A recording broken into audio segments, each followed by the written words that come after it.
का चरण रेणु भूषण करिया तनु अनायासे पावे गिरिधारी अनायासे पावे गिरिधारी। আমরা অনেক তপস্যা করছি, অনেক কঠিন কঠিন ব্রত করি, কিন্তু তারপরেও আমরা ভগবানকে পেতে অনেক কষ্ট হবে, আমাদের হাজার হাজার কয়েক জন্ম লেগে যেতে পারে। কিন্তু যদি আমরা রাধারানীর আরাধনা করি, রাধারানীর চরণ ধুলি আমাদের দেহে মাখি, তাহলে কী হবে? অতি সহজেই কী হবে? আমরা গিরিধারীকে পেয়ে যাব, রাধারানীকে কি আমরা পেয়ে যাব। এজন্য আমাদের কি করতে হবে? আমাদের রাধারানীর চরণ বন্দনা করতে হবে। তাই আমরা একসঙ্গে রাধারানীর চরণ বন্দনা করব, ঠিক আছে? এই ভজনটা খুবই গুরুত্বপূর্ণ, খুবই নিগূঢ় তত্ত্ব আছে এই ভজনে, ব্রজ প্রেম, ঠিক আছে? তাই সবাই একটু প্রেম সহকারে কীর্তন করার চেষ্টা করবেন, যদিও আমাদের কণ্ঠ ভালো না। তারপর রাধারানীকে প্রসন্ন করতে অনেক ভালো কণ্ঠও লাগে না, কি থাকা লাগে? প্রেম ভক্তি। অনায়াসে পাবে গিরিধারী অনায়াসে পাবে গিরিধারী রাধিকা চরণাশ্রয় যে করে সে মহাশয় রাধিকা চরণাশ্রয়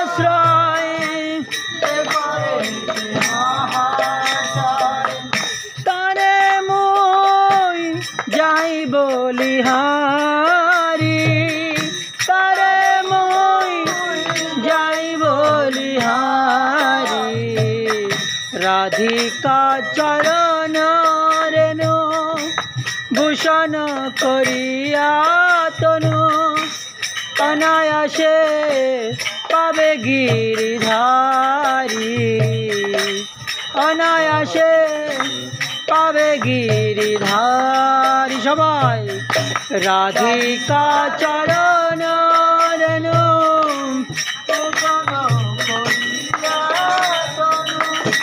অনায়াসে পাবে গিরিধারী রাধিকা পাবে গিরিধারী।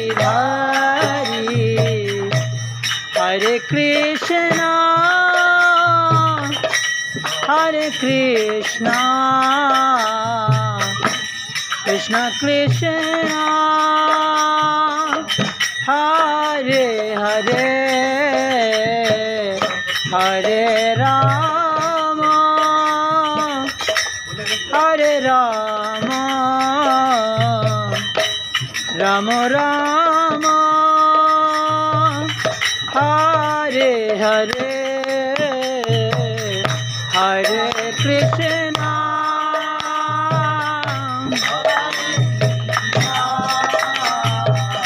কৃষ্ণ কৃষ্ণ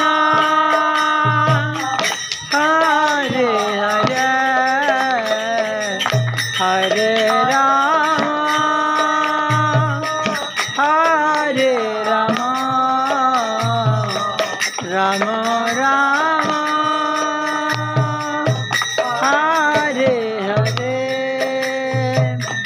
জয় রাধা মাধব কুঞ্জ বিহারী জয় রাধা মাধব কুঞ্জ বিহারী গোপী জন বল্লভ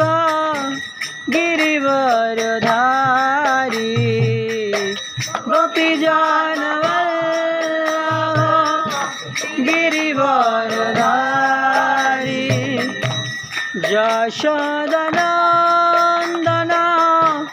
ब्रज जन रंजन यशोदनन्दन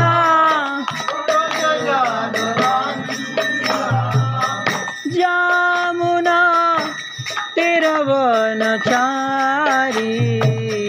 যমুনা তেরা বনচারি। হরে কৃষ্ণ কৃষ্ণ কৃষ্ণ হরে হরে, হরে রাম রাম রাম হরে হরে, হরে কৃষ্ণ কৃষ্ণ কৃষ্ণ হরে হরে, হরে রাম রাম রাম। জয় রাধে জয় রাধে, রাধে জয় শ্যাম, জয় রাধে জয় রাধে, রাধে জয় শ্যাম। নিতাই গৌর হরি বল, হরি বল, হরি বল, হরি বল। নিতাই গৌর হরি বল, হরি বল, হরি বল, হরি রাম। জয় জয় শ্রী চৈতন্য, জয় নিত্যানন্দ, জয় দ্বৈত চন্দ্র, জয় গৌর ভক্ত বৃন্দ। জয় শ্রী কৃষ্ণ চৈতন্য প্রভু নিত্যানন্দ, শ্রী অদ্বৈত গদাধর শিবসাদি গৌর ভক্ত বৃন্দ। হরে কৃষ্ণ কৃষ্ণ কৃষ্ণ হরে হরে, হরে রাম রাম রাম হরে হরে, হরে কৃষ্ণ কৃষ্ণ কৃষ্ণ হরে হরে, হরে রাম রাম রাম হরে হরে, হরে কৃষ্ণ কৃষ্ণ কৃষ্ণ হরে হরে, হরে রাম রাম রাম হরে হরে। বৃন্দা দেবী বৃন্দাবনী, বিশ্ব পূজিতা বিশ্ব পাবনী, পুষ্পসারা নন্দিনী, তুলসী দেবী কৃষ্ণ জীবনী। সবাই বলুন কৃষ্ণ জীবনী, তুলসী দেবী নন্দিনী, পুষ্পসারা বিশ্ব পাবনী, বিশ্ব পূজিতা বৃন্দা দেবী বৃন্দাবনী। বৃন্দায় তুলসী দেবৈ প্যাयै কেশবায় শুচা, বিষ্ণু ভক্তি প্রদেবী সত্যবত্তাই নম নমঃ। একদিন রাধা রানী ভগবানের বাঁশুরিকে বলছে যে, বাঁশুরি তুমি কি পুণ্য করেছিলে যে তুমি সবসময় শ্যামসুন্দরের হস্তে থাকো, না হলে শ্যামসুন্দরের কোমরে থাকো, আর না হলে শ্যামসুন্দরের অধরে থাকো। তো তুমি কি এমন পুণ্য করেছিলে যে সেই পুণ্যের অধিকারী আমিও না? কে বলছে? রাধারানী বলছে। কার সাথে বলছে? ভগবানের বাঁশির সঙ্গে। তা রাধারানীরও হিংসা হচ্ছে, ঈর্ষা হচ্ছে ওই বাঁশুরিকে দেখে, যে এ কি এমন পুণ্য করেছে যে পুণ্যর ফলে এ সবসময় ভগবানের হাতে থাকে, না হলে ভগবানের কোমরে থাকে, না হলে ভগবানের অধরে থাকে। তখন ওই বাঁশুরি বলছে, কারণ চিন্ময় জগতের সব কিছু কিন্তু চিন্ময়, অপ্রাকৃত জগতের, সেখানের বাঁশিও কথা বলে, গাছও কথা বলে, ঘাসও কথা বলে, সব কিছু কথা বলতে পারে, ঠিক আছে? সব কিছু কি চিন্ময়, এরকম জড়ও নয়। এখন ওই বাঁশুরি রাধারানীকে বলছে, রাধে আমার কোনো পুণ্য নেই, আমার কোনো সুকৃতি নেই, আমি শুধু কি করতাম জানো? কাকে বলছে? রাধারানীকে বলছে। তা আমি শুধু রাধে রাধে রাধে রাধে বলতাম, রাধে রাধে রাধে রাধে রাধে রাধে রাধে রাধে রাধে রাধে রাধে রাধে রাধে রাধে রাধে রাধে জয় রাধে জয় রাধে জয় রাধে জয় রাধে বিশ্ববন রাজনন্দিনী রাধে রাধে রাধে বিশ্ববন রাজনন্দিনী রাধে রাধে রাধে রাধে রাধে রাধে প্রেমময়ী রাধে রাধে রাধে রাধে রাধে। তুমি যে পথ দিয়ে যেতে সেই পথের চরণ ধুলি নিয়ে আমি আমার মস্তকে, আমার সারা গায়ে মাখতাম। রাধিকা চরণ রেণু ভূষণ করিয়া তনু অনায়াসে পাবে গিরিধারী। তা আমি যে তোমার চরণের ধুলি আমি হৃদয়ে মাখতাম, তা আমি এই এক জন্মেই যখন দেহ রেখেছি, তার পরবর্তী জন্মেই আমি শ্যামসুন্দরের হাতের কে বাসী হয়ে গেছি। কেন বাসী হয়ে গেছি? রাধিকা চরণ রেণু ভূষণ করিয়া তনু অনায়াসে পাবে গিরিধারী। খুব সহজেই কী হয়েছে? আমি গিরিধারীকে পেয়ে গিয়েছি। আর শুধু গিরিধারীকেই পাইনি, গিরিধারীর হাতের সেই গিরি বা সেই বাঁশি আমি হয়েছি। আর আমি এই বাঁশি হয়েছি কি করে জানো রাধে? অনেক জন্ম আমি বাঁশ হয়েছি। দেখবেন যখন বাঁশুরি তৈরি হয়, তখন যখন আগুনে সেকা দিয়ে ওইটা ছিদ্র করা হয়, অনেক বাঁশ কী হয়? ফেটে যায় না? ঠাস করে ফেটে যায়। তখন সেই বাঁশ দিয়ে কি আর বাঁশি হয়? তখন সেই বাঁশটাকে কি করে? ফেলে দেয়। আবার আমি বাঁশ জন্ম নিয়েছি, তখন কি হয়েছে? আবার ওই ছিদ্র করেছে। আগুনের এই তাপ আমি সহ্য করেছি। বারবার আমি নিজের দেহকে কি ছিদ্র করেছি, বারবার আমি নিজের দেহকে ক্ষত বিক্ষত করেছি। তাই তো আমি আজকে শ্যামসুন্দরের হাতের। আচ্ছা, বাঁশ হলেই কি বাঁশুরি হয়ে যায়? কতই তো বাঁশ, সব বাঁশ কি বাঁশুরি হয়? কোনটা বাঁশুরি হয়? যেটা সহ্য করতে পারে। তাই একদিন পাথর বলছে, একটা পাথর, একটা পর্বত বলছে, এই শিবলিঙ্গ, তুই কি করে শিবলিঙ্গ হয়ে গেলি? আমি এত বড় পাথর, আমার কেউ পূজা করে না, আর তুই সামান্য এতটুকু একটা শিবলিঙ্গ, তোকে সবাই পূজা করে। তা বলছে, আরে পাথর, আমি অনেক সহ্য করেছি। অনেক বড় পাথর খণ্ডকে আঘাত দিয়ে দিয়ে কারিগর কি করেছে? কারিগর শিবলিঙ্গ তৈরি করেছে না?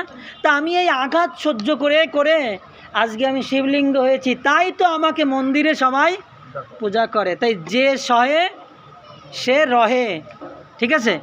তাই এই পর্বত বলছে শিবলিঙ্গকে যে তুমি কি এমন তোর পুজো করে? আমি এত বড় পাহাড়, আমার কেউ পূজা করে না। তখন শিবলিঙ্গ বলছে, এ পাহাড়, তোমার দেহের একটা পর্বত আমি, একটা শিলা আমি।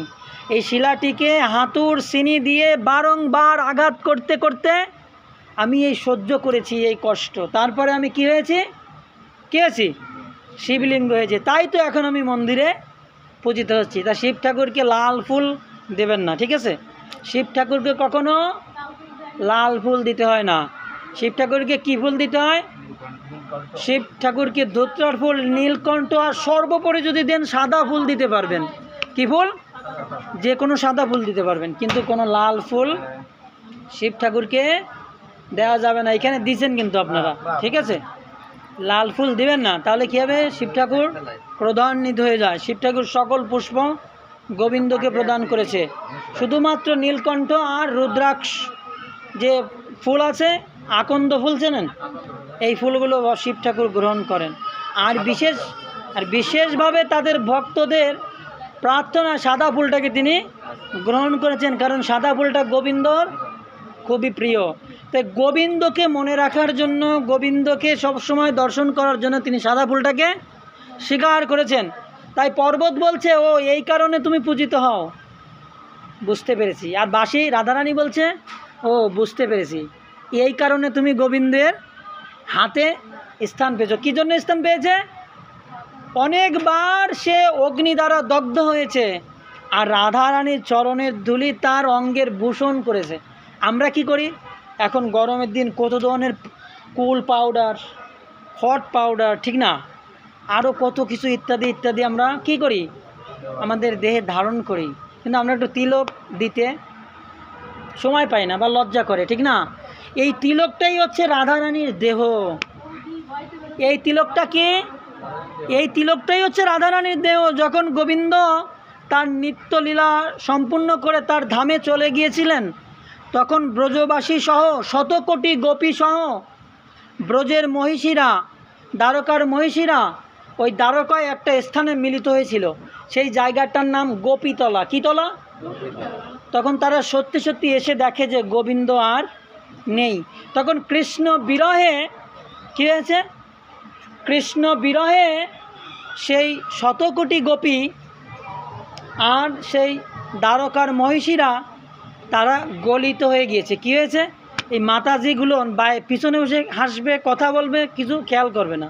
এরা কোনো দিনও, এই জন্য এদের মাতাজিদের কী বলেছে জানেন, মূর্খ। এই জন্য বেদে কাদের অধিকার নেই, শূদ্র, স্ত্রী আর দ্বিজবন্ধু, এদেরকে কোনো শাস্ত্রে অধিকার দিই নাই ভগবানের জন্য। কেন? কারণ এদের স্বভাবটাই এরকম, ঠিক আছে। এই জন্য এই স্ত্রীদের কি বলা হয়েছে, মূর্খ। এটা আমার কথা না, রাগ করলে কিছু করার নেই, আমার শাস্ত্রের কথা। শাস্ত্রে বলছে কি, ভাগবত পড়বেন, গীতা পড়বেন, স্ত্রীরা হচ্ছে কি, মূর্খ, অল্প বুদ্ধি সম্পন্ন। এদের বেদে ভাগবতে অধিকার নেই। এই জন্য ব্যাসদেব এদের জন্য মহাভারত রচনা করেছে। কি করেছে? মহাভারত। যখন ভগবানের কথা হবে, বারবার বলি, কত সময় বলবো, 10 মিনিটে শেষ করে দেব। কথা বলা যাবে না, কথা বললে অপরাধ হবে ভগবানের চরণে, আর এই অপরাধ হলে কি হবে, অনেক কিছু হবে।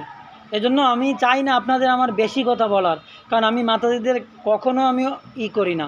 মাতাজিদের আমি অনেক সম্মান করি, কারণ মাতাজিরাই হচ্ছে সম্মানের কি সর্বশ্রেষ্ঠ স্তর। তারা যদি না থাকতো তাহলে এই দেহটা পেতাম? কত কষ্ট করে একটা মা একটা বাচ্চাকে 9 মাস পেটে রাখে, কল্পনা করা যাবে না, এত কষ্ট। আর 9 মাসের পরে বাদ দেন, 2 বছর 3 বছর তো তাকে যেভাবে পালন করতে হয়, পায়খানা প্রস্রাব নিজে না খেয়ে একটা বাচ্চাকে পালন করতে হয়। তো এই মায়েরা অনেক উপরে, সেই উপরে থাকার জন্য তাদেরও সেই রকম আচরণ করতে হবে। শুধু বাচ্চা ধারণ করলে, বাচ্চা পালন করলেই মা হওয়া যায় না। কুকুর বিড়ালেও 5টা 4টা করে বাচ্চা হয়, তারাও সুন্দরভাবে হৃষ্টপুষ্ট করে বাচ্চাদের পালন করে, করে কি না করে? তাই জন্য মা মানে বিশাল, অনেক বড় স্তর, অনেক বড় জিনিস, অনেক বড় জিনিস। আচ্ছা বলেন তো, আজকে রাধা মাধব কী ড্রেস পরেছে? কী ড্রেস পরেছে? কেউ এসে দেখছেন? এখানে শিব ঠাকুরই দেখছেন? কেউ রাধা মাধবরে দেখছেন? ঘোড়ার ডিম দেখছেন? আগে এসে কি করতে হবে, ভগবানকে দেখতে হবে, প্রণাম করতে। আগে এসে কি, আরে কি খবর, কি রান্না করে আইছিস তুই, তাই না? আজকে অনেক গরম পড়েছে না, কয়বার স্নান করেছিস, এইসব আমরা জিজ্ঞাসা করি ভগবানকে দেখতে। আজকে আমি যখন ভগবানকে অর্চন করি, তখন আমি গাঢ় খয়েরি ড্রেসটা পরাতে গিয়েছি, ঠিক আছে। তখন আমি ভেবেছি যে এই ড্রেসটা আজকে মাধবকে পরাইছে। আমি ওই ড্রেসটা না পরাই আর একটা লাল ড্রেস পরিয়েছি। আমি জানি যে ড্রেসটা আজকে মাধবকে, সেই ড্রেসে আজকে মাধবকে পরাইছে, বুঝেছেন? তো ইমেজিং। আমি অপেক্ষা করি কবে বুধবার আসবে। আপনি যদি এরকম ভগবানের সাথে সম্বন্ধ তৈরি করেন, এরকম ভাববেন, ড্রেস কি সাদা ড্রেস হবে, নীল ড্রেস হবে, লাল ড্রেস হবে, খয়েরি হবে, এইরকম ড্রেস হবে। তো এরকম একটা কল্পনা করবেন যে আজকে রাধা মাধবকে কী ড্রেস পরাতে পারে। সত্যি আমি যখন অর্চন করি, আজকে সবাইকে লাল ড্রেস পরাইছি, তখন এই ড্রেসটা আমি পরাতে গিয়েও পরাইনি, কারণ আমি ভাবছি এই ড্রেসটা আজকে মাধবকে পরাইছে, তো ওইটা রেখে আমি আরও লাল ড্রেস আছে সেটা পরেছি। আর সে দেখি ঠিক রাধা মাধব সে ড্রেস পরেছে। তো এরকমভাবে ভগবানকে দর্শন করতে হবে। প্রথম ভগবানের চরণ দেখতে হবে, তারপরে ভগবানের জানু দেখতে হবে, নাভি দেখতে হবে, বক্ষ দর্শন করতে হবে, ভগবানের অধর দর্শন করতে হবে, ভগবানের বুড়ুযুগল নাক, তারপরে ভগবানের মুখমণ্ডল দর্শন করতে হবে। এইভাবে যদি আমরা দর্শন করি, তাহলে আমরা আস্তে আস্তে সংসার বন্ধন থেকে মুক্ত হয়ে যাব। গৃহস্থ বা গৃহস্থ আশ্রম সর্বশ্রেষ্ঠ আশ্রম। কৃষ্ণের সংসার করো সারি অনাচার। আচ্ছা, মন্দিরে বসে কি কৃষ্ণের সংসার করা যায়? মন্দিরকে কি সংসার বলা হয়েছে? বনকে কি সংসার বলা হয়েছে? সংসার কাকে বলা হয়েছে? এই গৃহস্থ আশ্রমকে বলা হয়েছে সংসার। কৃষ্ণের সংসারে করো কে? সারি অনাচার। বুঝেছেন? একটা মা পারে কি একটা পরিবারকে কৃষ্ণ ভাবনাময় করে তুলতে, আর একটা মা পারে একটা পরিবারকে ধ্বংস করে দিতে। বুঝেছেন? আপনার সন্তানকে আপনি কি খাওয়াচ্ছেন? সকালে ঘুম থেকে উঠেই কোনো রকমে একটু ব্রাশ পায়খানা প্রস্রাব করে ওই বস্ত্রে রান্না করে আপনার সন্তানকে খাওয়াচ্ছেন, আপনার স্বামীকে খাওয়াচ্ছেন, তাহলে আপনার সন্তান স্বামীর চেতনা কি হবে? ঘুম থেকে উঠে পায়খানা প্রস্রাব করে ধৌত পরিষ্কার বস্ত্র পরিধান করে রান্না করতে হবে। আপনি যে চেতনায় রান্না করবেন আপনার ওই রান্নার ভিতর সেই চেতনা প্রবেশ করবে। এই জন্য বৈষ্ণবরা সাধারণত কারো হাতে খেতে চায় না। তারা যদি নিরামিষও খায়, দেখবেন অনেক বিষয় আছে, যারা শুদ্ধভাবে আহার শুদ্ধ তো সত্য শুদ্ধ। যদি আপনার আহার শুদ্ধ হয় আপনি আস্তে আস্তে শুদ্ধ হয়ে যাবেন। আপনার দেহ চিন্ময়, আপনার কষ্ট বলে কিছু থাকবে না। না শীত, না গ্রীষ্ম, না বর্ষা আপনাকে কষ্ট দিতে পারবে। কারণ যিনি শুদ্ধ আহার গ্রহণ করে আস্তে আস্তে নিজে শুদ্ধ হয়ে যাচ্ছে, তার কাছে সব কিছুই সমান। গরমও যা, ঠান্ডাও তাই, বর্ষাও তাই। বুঝেছেন? এই জন্য দেখবেন যারা বৈষ্ণব সদাচারী, তারা সাধারণত কোনো জায়গায় যেয়ে খাওয়াটা খুব গুরুত্বপূর্ণ দেয়। কে রান্না করছে, কি রান্না, কিভাবে রান্না করছে, কেন খায় না, এই জন্য। কারণ আপনি যে মনোভাবে রান্না করবেন সেই খাবারের ভিতর সেটা প্রবেশ করবে, আর সেটা যখন খাবেন সেই প্রবৃত্তি আপনার ভিতর প্রবেশ করবে। বুঝেছেন? সেই প্রবৃত্তি কী হবে? আপনার ভিতর প্রবেশ করবে। এই জন্য যখন রান্না করবেন মায়েরা চেতনাটা শুদ্ধ রাখবেন। যে যারা ভগবানের জন্য রান্না করেন তারা চেতনা থাকবে ভগবান, যে এটা আজকে আমি এই জিনিসটা দিলে খুব সুস্বাদু হবে, ভগবান ভালো খাবে। ঠিক আছে? আর যদি আপনি রান্না করার সময় ভাবেন যে এটা আমার গোপাল ভালো খায়, এটা আমার ঋষি ভালো খায়, এটাই রান্না করি। আর আমাদের জগতে কৃষ্ণ ভক্তি এটাই, আমি যেটা ভালোবাসি সেটাই রান্না করা হয় ঘরে। গোপাল যেটা পছন্দ করে, রাধা মাধব যেটা পছন্দ করে সেটা রান্না হয় না তো? হয়? হয় না। কি রান্না হয়? আমি যেটা পছন্দ করি সেটা। তো একটা মন্দিরে ভোগ দিয়েছে, অনেক আইটেমে ভোগ দিয়েছে। কত আইটেমে? অনেক আইটেমে। আর মিষ্টান্ন, পিঠা পুলিগুলো দূরে রেখেছে, মানে প্রথম দিকে ভাজি টাজি, শাক ডাল এগুলো রেখেছে। ঠিক আছে? আর দূরে পরমান্ন, পাটিসাপটা, পুলি, ঠিক আছে, তা আরও যা যা আছে দূরে দূরে রেখেছে। এখন ছোট লাড্ডু গোপাল, এখন পূজারি ভোগ দিয়ে বেরিয়ে গেছে। এখন লাড্ডু গোপাল কী খায়? মিষ্টি জাতীয় দ্রব্য বেশি খায়। মানে পূজারি ওগুলো কোথায় রেখেছে? একটু দূরে রেখেছে। এখন গোপাল ওই হাত বাড়াইয়ে ওই পরমান্ন, লাড্ডু, সন্দেশ আনতে গেছে। আর ওইখান থেকে স্লিপ করে ওইখানে ছিল উস্তের ঝোলের বাটি, বড় একটা বাটি, ওই ঝোলের মধ্যে পড়ে গেছে গোপাল। কিসের মধ্যে পড়ে গেছে? ওই উস্তের ঝোলের ভিতর। এখন পূজারি হাতে তালি দিয়ে দরজা খুলেছে আজমন দিয়ে, এখন গোপালকে আর খুঁজে পাচ্ছে না। গোপাল কোথায়? এখন সবাই অবাক, সবাইকে ডেকেছে, ওইখানে যত কমিটি ছিল, মহন্ত ছিল, যারা যারা ছিল, ঠিক আছে, সবাইকে ডেকেছে। আরে গোপালকে খুঁজে পাওয়া যাচ্ছে না। এখন একজন ভক্ত দেখে কি ওই গোপালের উত্তরীটা ওই তিতের ঝোলের ভিতর একটু একটু দেখা যাচ্ছে। এখন ওই তিতের ঝোলের ভিতর থেকে গোপালকে উঠাইছে, উঠায় সুন্দর পরিষ্কার করে আসনে রেখেছে। এখন মিটিং বসেছে মন্দিরে। শোনো, গোপাল তো মিষ্টি জাতীয় দ্রব্য বেশি খায়, তাই গোপালের মিষ্টি খেতে খেতে মনে হয় পেটে কিমড়ি হয়ে গেছে। এই জন্য গোপাল ওই তিতের বাটির মধ্যে ঝাঁপ দিয়ে পড়েছে তিতে খাওয়ার জন্য। ঠিক আছে? তাহলে এখন থেকে পুরো এক সপ্তাহ যত আইটেম সব তিতের আইটেম হবে, কোনো মিঠে হবে না, কোনো মিষ্টি হবে না। ঠিক আছে? দেখুন ভগবান কি চাইছে আর ভগবানের কি হচ্ছে। যেহেতু উস্তের ঝোলের বাটির ভিতর পড়ে গেছে, অর্থাৎ গোপাল মিষ্টি লাড্ডু খেতে খেতে আর কিরমি হয়ে গেছে পেটে, তো যত আইটেম হবে, যদি পায়েসও হয় তার ভিতর তিতে দিয়ে রান্না করতে হবে। 7 দিন একভাবে গোপালকে এই তিতের ভোগ দিচ্ছে। এখন 6 দিনের দিন গোপাল পূজারীকে স্বপ্নে দেখা দিচ্ছে রাত্রে, আরে বাবা আর কত তিতে খাওয়াবি? আমি ওই তিতের ঝোলের মধ্যে পড়েছি কেন জানিস? তোরা ওই লাড্ডু, সন্দেশ, পিঠা, পায়েস দূরে দূরে রেখেছিস, আর শাক তিতো কাছে রেখেছিস। তা আমি ওই হাত বাড়ে একটা লাড্ডু আনতে গেছিলাম, আর স্লিপ করে আমি ওই তিতের ঝোলের ভিতর পড়ে গিয়েছি। ঠিক আছে, এইটা হচ্ছে ব্যাপার। তা পরের দিন পূজারি ঘুম থেকে উঠে মহন্তদেব বলছে যে আজকে কোনো তিতের ঝোল রান্না করবি না, আজকে যত আইটেম হবে সব মিঠে হবে। তা আমাদের অবস্থা এই, বুঝেছেন? আমরা যেটা ভালোবাসি সেইটা রান্না করি, সেইটা ভগবানকে দিই। তাই যখন আমরা ভোগ নিবেদন করব, অবশ্যই সামনের সারিতে মিষ্টান্ন থাকবে। ঠিক আছে, এই দুইটা দিক, ডান দিক আর বাও দিক। বাও দিকে প্রথম থাকবে শাক, ডাল, শুক্তো, এরপরে মশলা জাতীয় দ্রব্য, চাটনি। ঠিক আছে, আর এই ডান দিকে, বাও দিকে এগুলো থাকবে, আর ডান দিকে কি থাকবে? পরমান্ন, লাড্ডু, পাটিসাপটা। ঠিক আছে, ডান দিকে, যাতে ভগবান খুব সহজেই এটা পায়। এই ভক্তের ভাব এরকম হবে। আমাদের গৃহে কেউ উস্তে খায় না। এখন আমরা কি করি? কোনো দিন উস্তে বাড়িতে আনি না, ভগবানকেও দিই না। আমরা খাই না বলে কি ভগবানকে দেয় না। তো এরকম না, ভগবানের কিন্তু খেতে ইচ্ছা করে। ঠিক আছে, এই জন্য মাঝে মাঝে আমরা না খেলেও ভগবান যেটা খায় সেটা ভগবানকে কি করতে হবে? কি ভোগ দিতে হবে। আর এই দায়িত্ব কাদের? এই দায়িত্ব মায়েদের। ঠিক আছে, এই দায়িত্ব মায়েদের। আর বাবারা কি করবে? ওইগুলো জোগাড় করে এনে দিবে। তাই এইভাবে শুদ্ধ ভক্তি যদি আমরা যাচন করি, তাহলে কি হবে? আমরা ভগবত ভক্তি লাভ করে ভগবত ধামে ফিরে যেতে পারবো। ঠিক আছে, এই জন্য যে সহে সে রহে।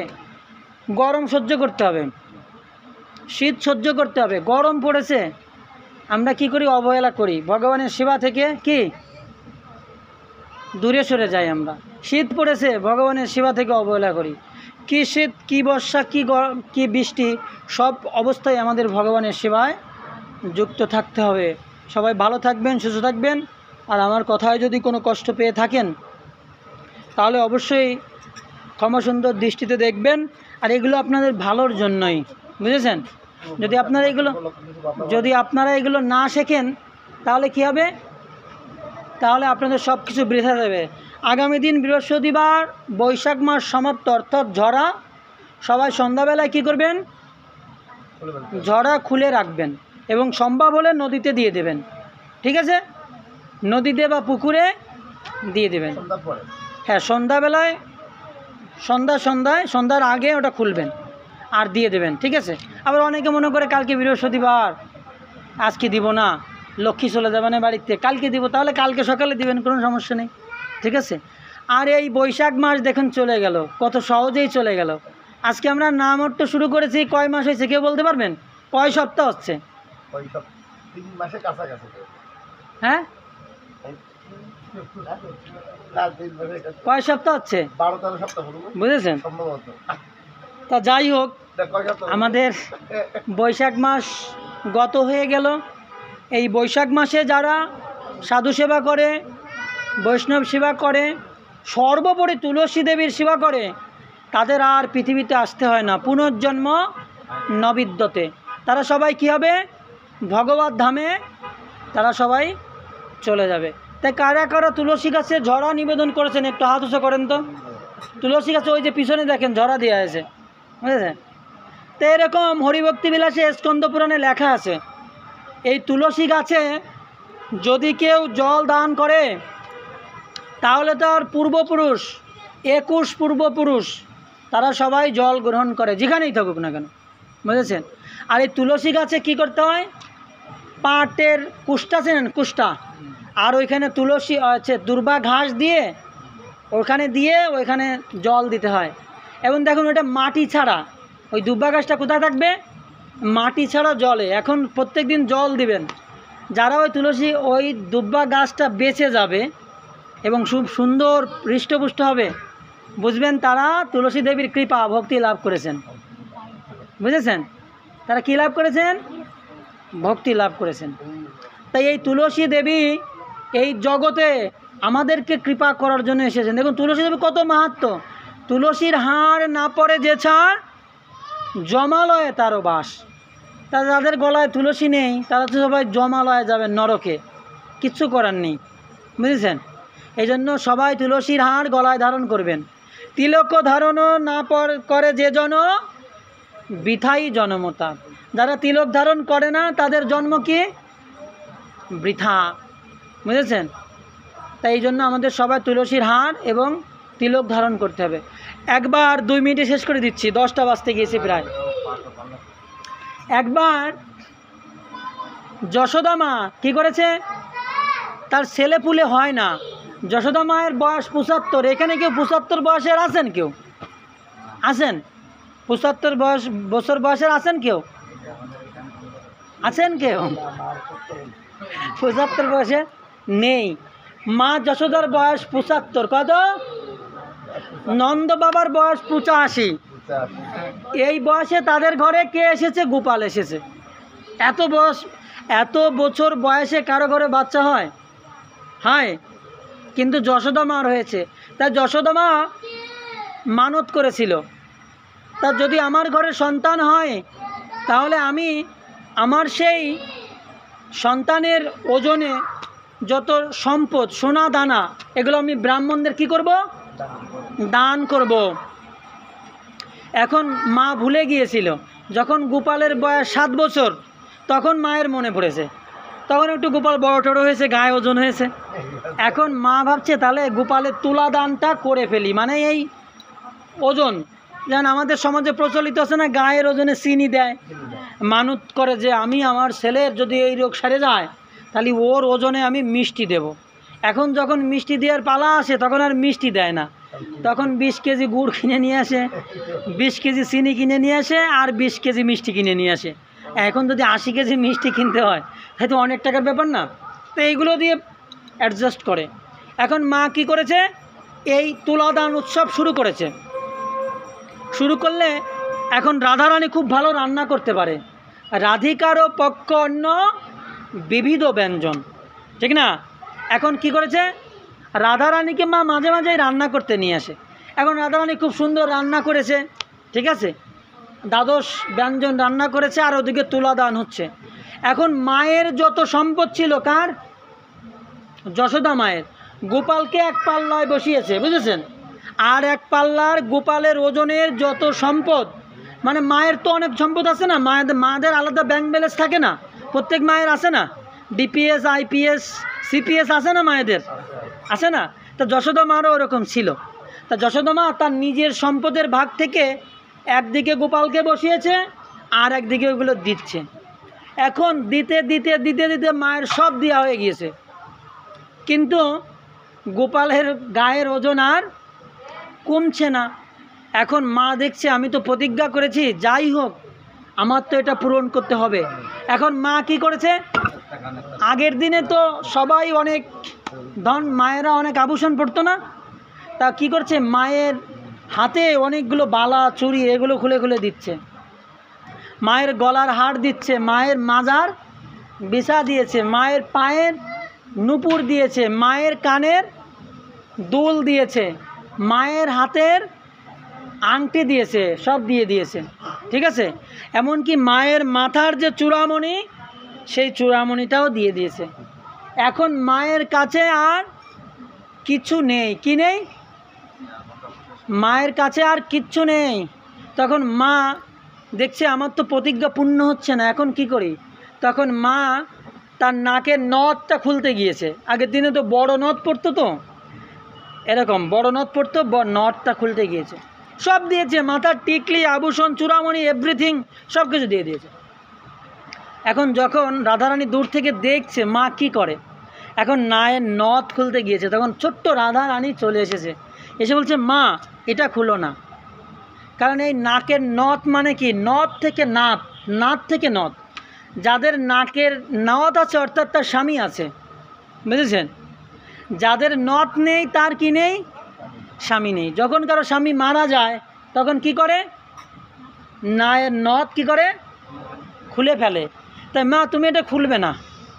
তখন রাধারানী গোবিন্দর সাথে কথা বলছে মনে মনে, বলছে এই প্রাণনাথ তুমি এটা কি করছো, মাকে এভাবে অপমান করছো কেন?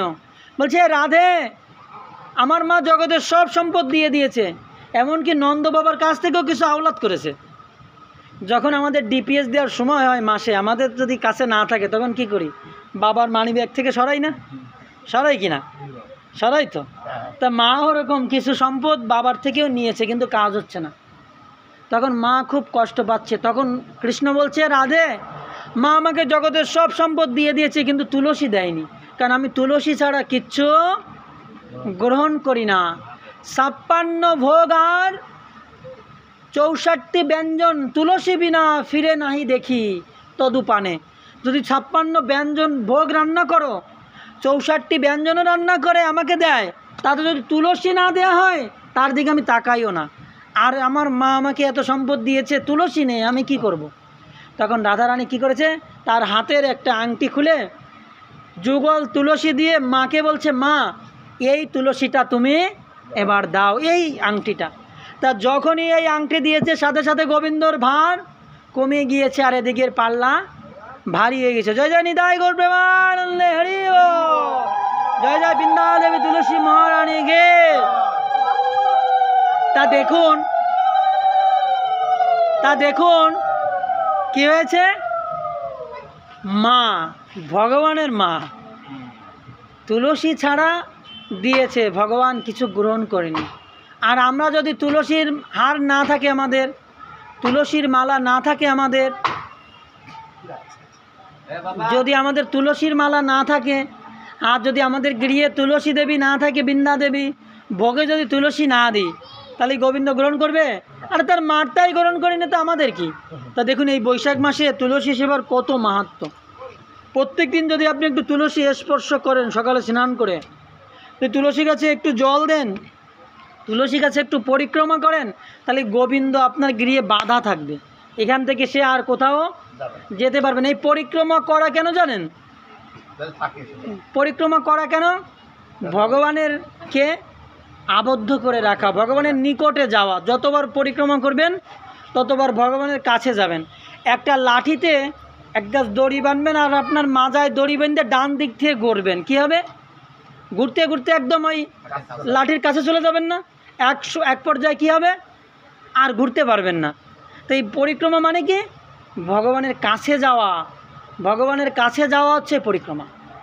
তাই যারা নিত্য গৃহে তুলসী সেবা করে, তুলসীকে স্পর্শ করে, তুলসীকে জল দেয়, তুলসী পরিক্রমা করে, তুলসীর মালা ধারণ করে, তাদের গৃহে গোবিন্দ কি হয়? বাধা থাকে। তাই আমি চাই আপনাদের গৃহে গোবিন্দ বাধা থাকুক, আপনারা শুদ্ধ ভক্তি লাভ করুন, ভগবত প্রেমে উদ্ভাসিত হন। তা আগামী দিন তুলসী সেবা ঝরাদান সমাপ্ত, কিন্তু প্রত্যেক দিন সকালে অবশ্যই তুলসীকে জল প্রদান করবেন। তা সবাই ভালো থাকবেন, সুস্থ থাকবেন, এই প্রার্থনা জানিয়ে আজকের এই ভাগবতীয় কথার সাপ্তাহিক নামহট্টের এই ভাগবতীয় কথার বিশ্রাম রাখছি। সবাই ভালো থাকবেন। হরে কৃষ্ণ, রাধে রাধে। জগৎগুরু ছিল প্রভুপাদ কি। রাধে রাধে রাধে।